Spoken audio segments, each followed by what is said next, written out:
Assalamualaikum warahmatullahi wabarakatuh. Selamat pagi Bapak Ibu semuanya, salam sejahtera untuk kita semua. Pada kesempatan kali ini saya akan mereview buku The Psychology of Money. Nah, ini karyanya Morgan Housel.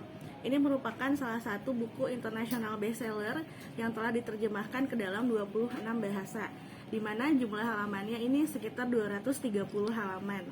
Pertama, ini sebenarnya terkait buku tentang finance ya, dan saya sendiri tidak pernah membaca buku tentang finance gitu.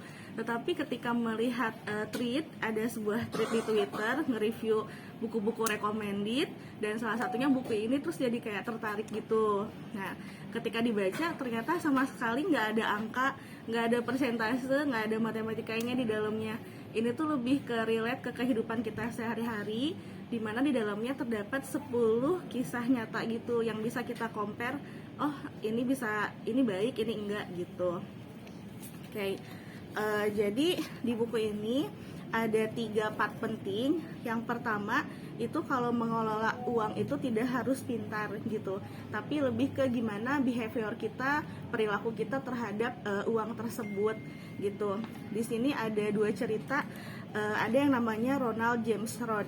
Dia itu petugas kebersihan pom bensin, tapi dia bisa jadi donatur. Kemudian karena selama hidup, gaya hidupnya itu dia rutin nabung, kemudian hidupnya sederhana, dan ternyata pada akhir hayatnya dia dapat mengumpulkan uang sekitar 8 juta dolar dan bisa menyumbang untuk perpus dan juga rumah sakit lokal.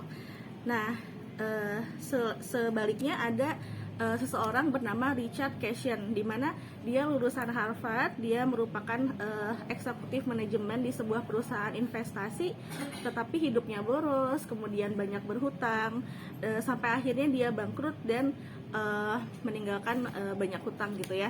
Jadi itu kan dua cerita tapi yang sangat berbeda ya.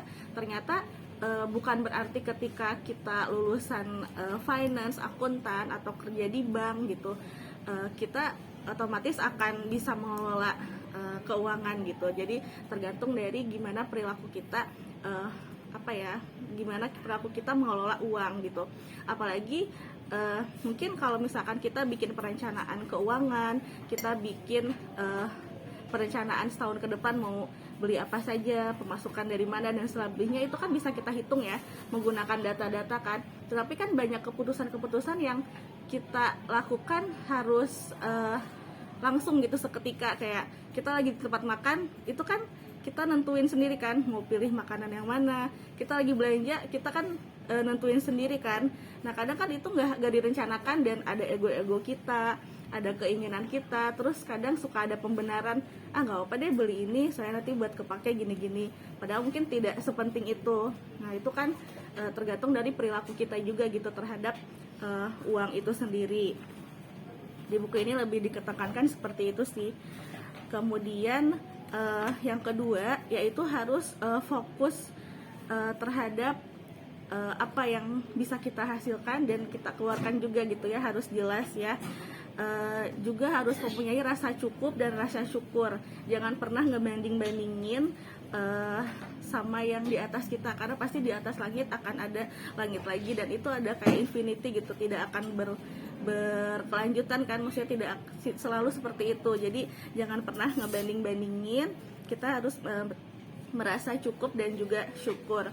Di sini ada perbedaan dari ada kata wealth sama rich. Kalau wealth itu adalah dia meskipun dia tanda kutip kaya gitu, tapi dia hidupnya masih sederhana gitu, masih bisa tidak terlalu boros, tidak harus selalu branded dan sebagainya. Tapi ada juga beberapa kelompok orang yang rich gitu, mungkin dia tidak kayak itu, tapi dia harus selalu pakainya yang branded, kemudian kalau makan harus di tempat-tempat tertentu, kalau pakai barang harus yang itu gitu. Nah, itu kan balik lagi ke behavior tadi gitu.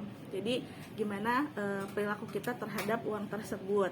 Kemudian yang ketiga, mempertahankan kekayaan itu tidak sama dengan membangun kekayaan gitu. Jadi harus bisa ada survival mindsetnya gitu. Jadi di buku ini lebih ngebahas itu sih.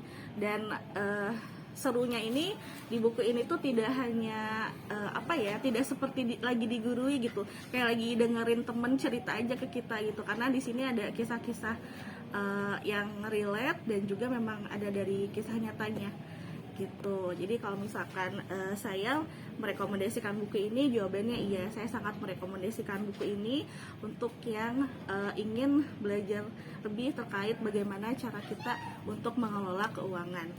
Mungkin cukup sekian review buku dari saya. Terima kasih. Wassalamualaikum warahmatullahi wabarakatuh.